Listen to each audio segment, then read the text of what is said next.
Hey guys, quick update. The Q&A video with the Flowing Dutchman was shot few days ago and it was a pretty long video. So I have made this video in few parts. So this current part is regarding the fitness part. We talk about fitness, his thinking and multiple things. And the next part will going to be about his thinking and many aspects. So yeah, enjoy the video and watch till the end. Hey, what's up? So finally the moment has come. मैं काफ़ी time से इस moment का wait कर रहा था where I wanted to make video with one and only Flowing Dutchman. He's one of the most interesting person I've ever met.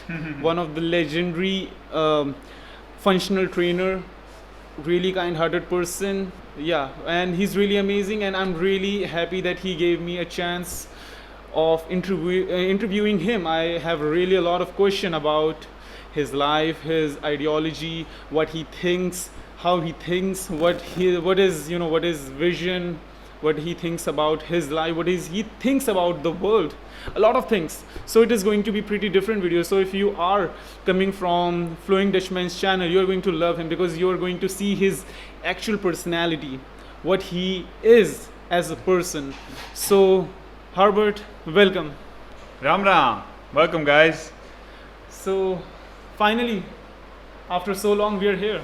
Yes, we're here, and I think Surya is gonna ask me quite interesting questions because so far he has his questions are always going deep and straight to the point. So that's good. So I'm excited. Let's see where we'll get. Yeah, so the first question I have for you, so many people are going to come from your channel, and so the first thing, and a lot of people have a lot of, this is a new kind of training for me too, and it is really new for a lot of people. So first question I have is, why should anyone consider practicing with Mace, with Indian club? Why should people incorporate these kind of training in their regime?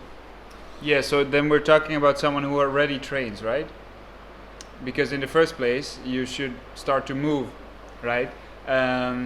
If you don't have any movement, then the body slowly deteriorates. So you got to have some way of movement in your life, and the way you teach or you apply movement is when you're having fun, like when you actually enjoy doing the thing you are doing. So from that perspective, the Mace is awesome because it directs you to a creative spark. There's this creative thing about the Mace that you keep on repeating the same movements, but you're also continuously creating new ways and shapes and forms with that Mace. Now, having said that, for someone who already trains, like what are the benefits? It's very good for your grip strength. It's very good for the health of your shoulder because you're continuously moving around with your shoulder girdle, which is something regular gym practitioners don't do. It's always very static. And the Mace is using from your upper body. So you hold something from your upper body, you're actually controlling it with the upper body. So that means the whole body needs to be in control in order for it to move. So the whole body is working, and this is something that you don't regularly see with people who are actually training that often, training in a gym, for example. So it's a very dynamic, functional way of moving the body. Well, that's a really amazing answer, and according to me, well, of course, I'm going to ask it in the next question. So according to me, I feel like only the hypertrophy training, only the gym training is not enough. I feel like you're only training your one finger. You have multiple things. You have muscle training, you have flexibility, you have endurance, you have mobility, you have agility. So just working on one aspect is not so good. So Harbert, tell me, what do you think about incorporating functional training and being really free, able to move your body in any way, and just sticking to one exercise, like, okay, bench press, deadlift, barbell curl, overhead press, normal hypertrophy, and then dividing your workout into flexibility, working on your endurance and multiple things. What do you think about it? It should be the basis of your workout regimen, because if you're only training the muscles, then you're training the muscles in that specific range of motion. You get very strong in this way. The moment it starts to become a little different or dynamic, then your body's in trouble.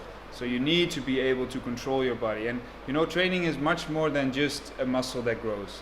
It has to do with coordination. It has to do with balance. The whole body is working. Even the fact, like I told you today as well, the idea that you just have to train a certain muscle and that's it.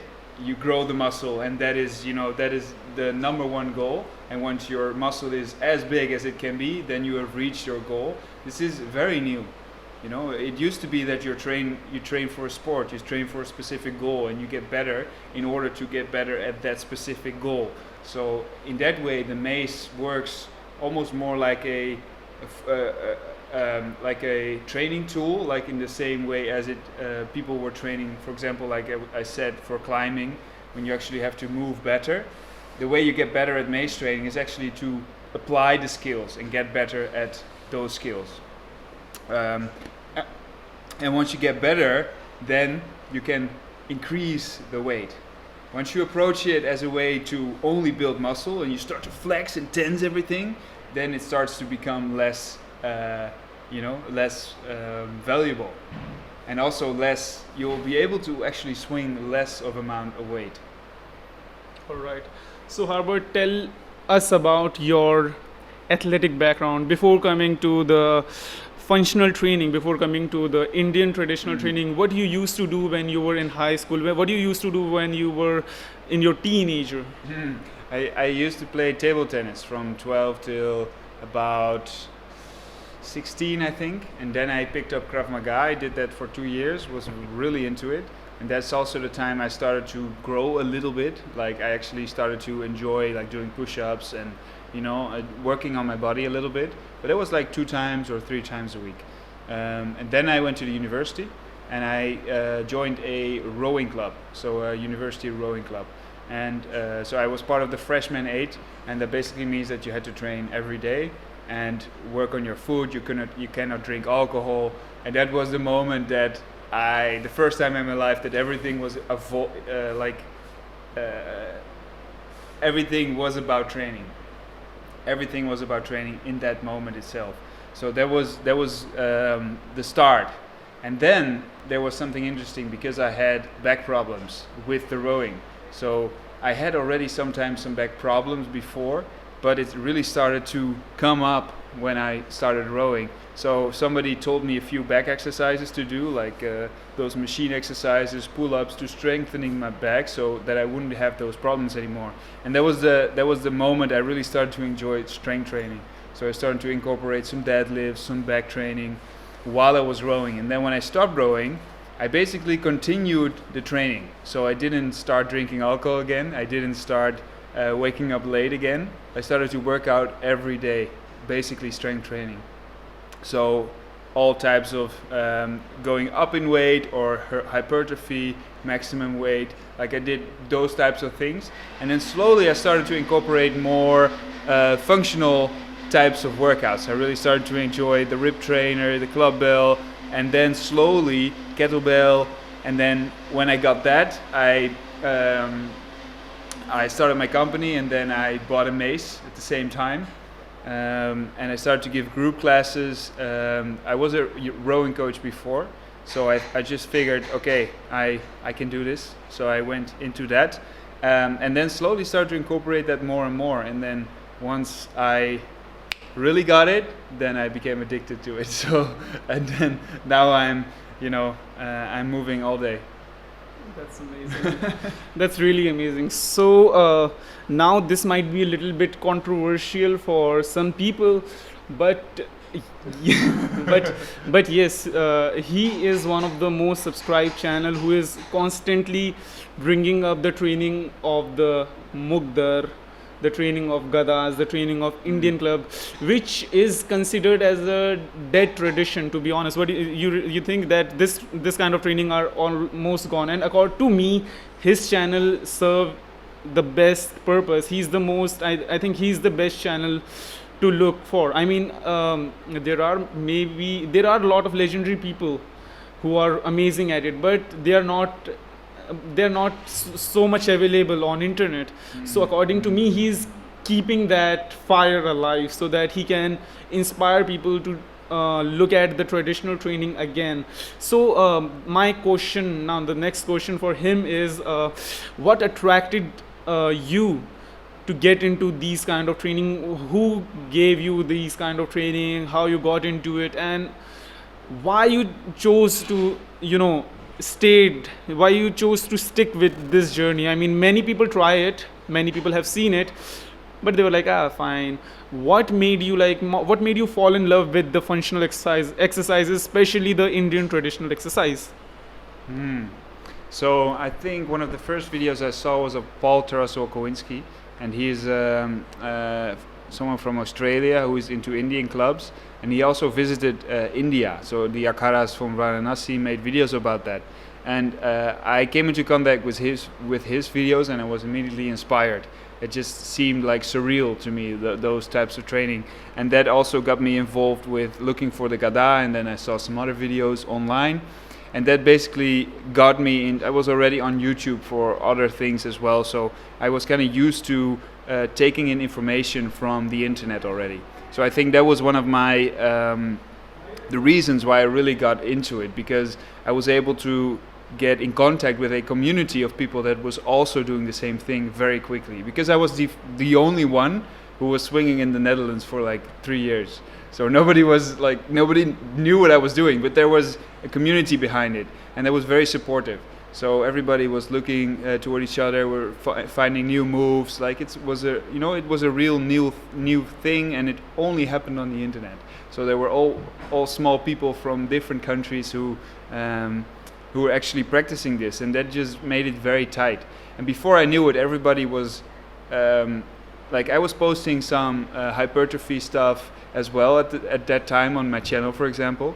But the thing that really stuck with people was you're the guy with the mace, right? The guy with the mace. So that actually, I noticed that. So then I just thought, let's just go all in on the mace and just try to see how far I can get this. And that combination of making the decision to actually put more effort into it and be more disciplined about it actually made me find out that I was actually quite talented at it and could actually be very creative with it. So that combination between people are interested in it and me finding that niche and going into it, which actually made me more interested in it. So I just went into the hole, and then I discovered, okay, it's a very deep hole, and I'm still in there. Like I'm still going through it, and then now I'm still discovering new things here in India and how everything is related to all these swinging motions. And I keep finding out that all these patterns that we're recreating basically what was already being created in India, and that is so cool to see these old traditions revivify in these new types of movements that are actually very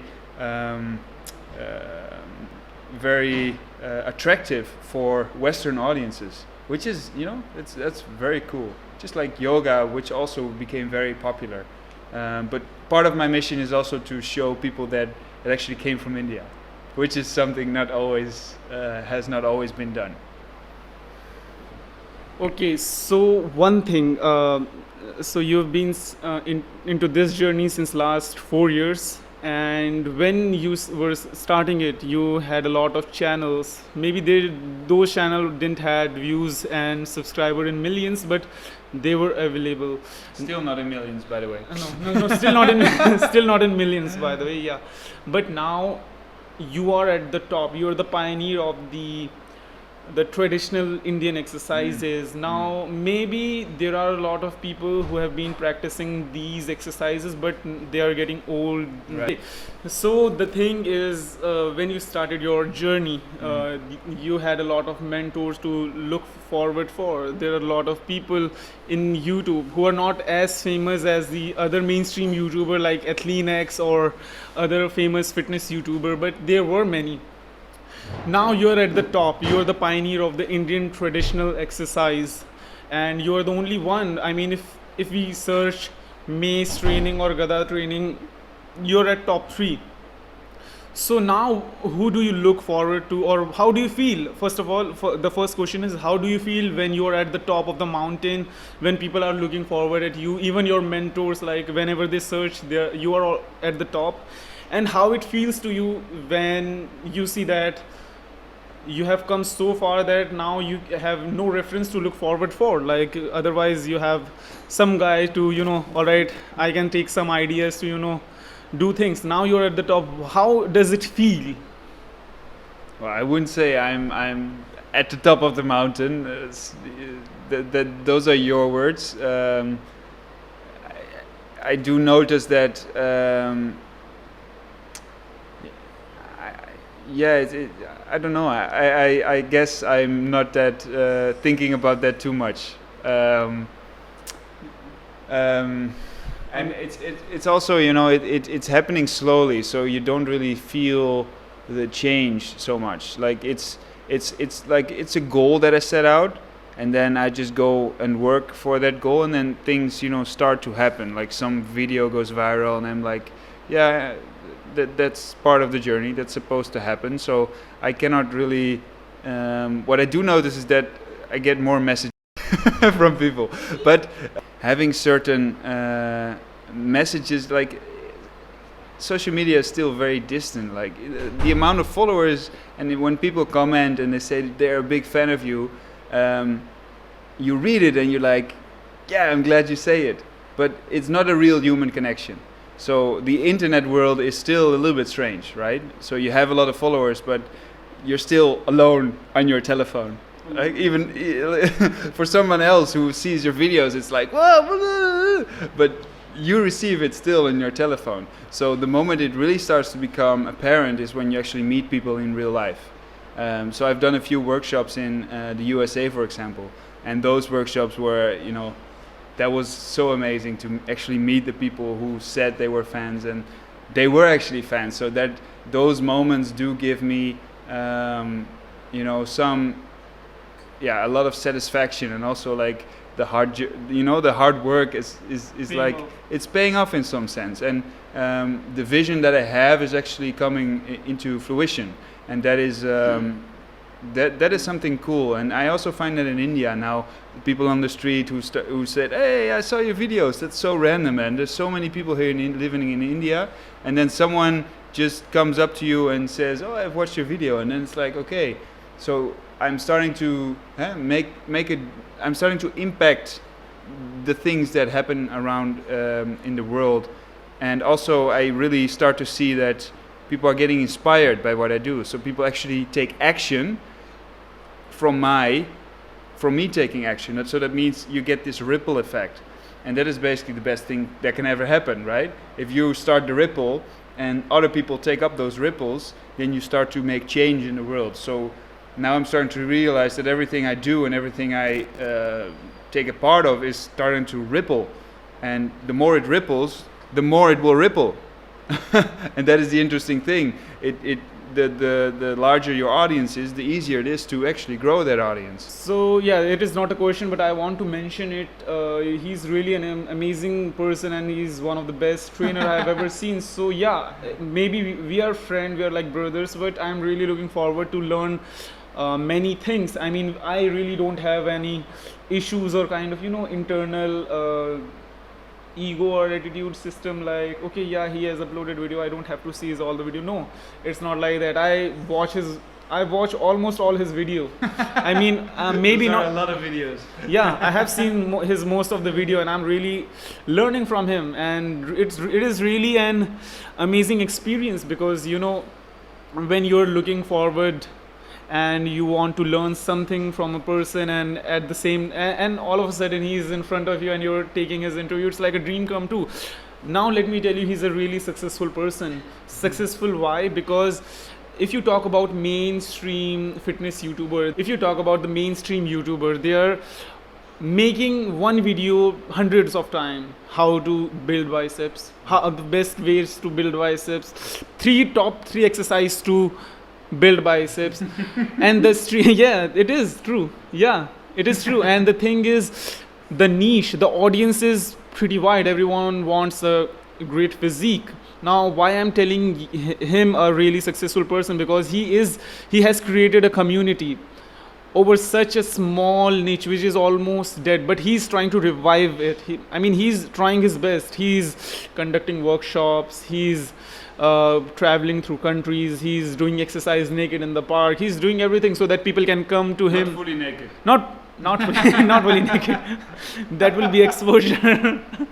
Yeah, that's real exposure. That's the real exposure. The real exposure. So yeah, he's doing his best to taking that dead art back again. So just think that people don't even know what to call that mace thing. They just say, okay, pole with the weight, or just they will say that's a pole. But yeah, he's doing something. He's creating demand for something, and he's doing it. Gym, like you will find gym in every corner. You will find gym at like every corner of the country. But with this Mace stuff, people don't know about it. People really don't know about anything about it. So it is really an amazing. You've been working hard to create a demand so that people sees that, and you tell them the benefit, and they try it and they love it, and then they start the ripple effect. Like I loved this exercise, and like few people are already coming and they're asking, what is this you're doing? And I'm like, hashtag. No, at the rate Flowing Dutchman. Go. Flowing Dutchman. Sorry. Go. Flowing Dutchman. I'm following Flowing Dutchman. Yeah. And I just say like, yeah, this is what I'm inspired by him and I'm doing this. So yeah, we are trying this, but yeah, he's trying his best. So